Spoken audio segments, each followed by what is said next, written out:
everyone, it's Shari Carroll for SimonsSaysStamp.com, and I've created a really small canvas. This is a 6x6 size called Love You to the Moon and Back Again. To start out, I've selected some papers I'll be working with, and these are the Engraver 6x6 papers from Prima. The canvas I'm working with, like I said, is 6x6. It's a really nice size canvas to start off with and perfect for these papers. I'll also be using some soft matte gel medium to put my papers down. The first thing I want to do is to tear off the edges of my paper so that it sits just inside that frame. So I'm going to go around all the edges and tear off about 1/4 inch. Before I go to glue anything down, I'm just going to set this on my canvas to make sure that it fits just about right, and I'll go ahead and get ready to do my gluing down. And this is the soft matte medium. I'll be using a palette knife just to spread this on. I want to get this on pretty thick so that it holds that paper really well. So I'll be concentrating especially in the center in the beginning, just to make sure that I have enough glue. I call this glue, but it's medium.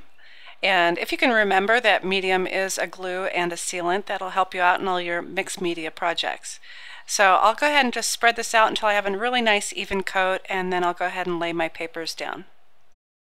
Okay, now I can go ahead and start lining this up and make sure that I have it straight. I'm just going to be really pressing down on the sides. I don't want to press down in the middle, and the reason is you can make it really concave. So if you can stick your hand under that canvas in the center area, then go ahead and run your finger over your paper. This way everything will sit flat once it dries, otherwise you'll get a lot of warping and bumping. The next thing I've done is I've cut out a moon, and I've traced these by using like a bowl and a cup, and so I've traced the larger area and then traced the inner area with a cup. I'm going to be edging this with potting soil archival ink because I know that it's waterproof, so when I go to put my mediums over the top, I know that it won't smear. So I'm using my small ink blending tool just around the edges just to give it a little bit darker look.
Next, I'm going to be painting the tops of the letterpress letters from Tim Holtz, and I'm spelling out Love You. And these are the letterpress. They're nice little blocks, and they're like the old letterpress that they used to print newspapers and such. And I'm going to be using the brushed pewter distress paint just to paint the top of the letters. To get my paint going, I'm going to go ahead and shake that up a little bit and also blot this onto my work surface here, and I'm just going to dab this right onto the top of the letters. If you want, you can do a couple coats of this once it's dried, but I think I'm going to go for a little bit of a distress look and kind of let that wood grain show through. My letters are dry now, and I'll be using my Hellmark Quick Dry 450 to glue these down, and I'm just going to add a little bit to the backs of these. I've changed my mind on how I'm going to lay out my letters, and I've decided just to go across with Love You and just use the U as my YOU. And I do have my little T-square here on that right edge, and this will help me align my letters so that everything sits straight. And again, when gluing these down, I don't want to press too hard in the center, otherwise it'll bow in and make it concave. So I'm just pressing it down just slightly once I get that glue in place. I've tied a double bow using the American Crafts twine, and this is a really nice beige color.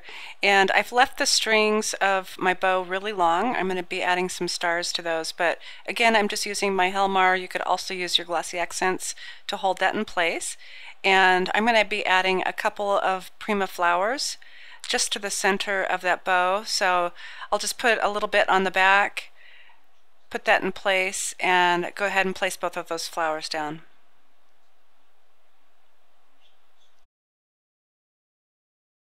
I've created a couple strips of paper, and I've actually cheated. I've done these on my computer and I printed them out on cardstock.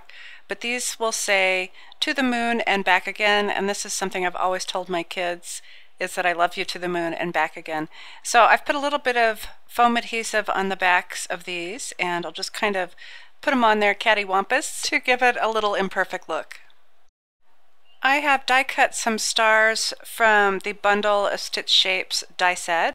I've used the same engraver paper. I've cut out a few in darker colors and a few in lighter colors, and I'm just using my Helmar glue to glue these onto the hanging strings.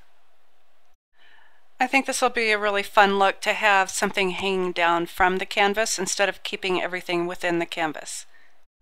As I'm gluing my stars in place, I'm making sure that I'm varying the heights of them so they don't look too lined up. Here's another close-up view of my project. I'll be giving this to my son to put in my granddaughter Melody's bedroom.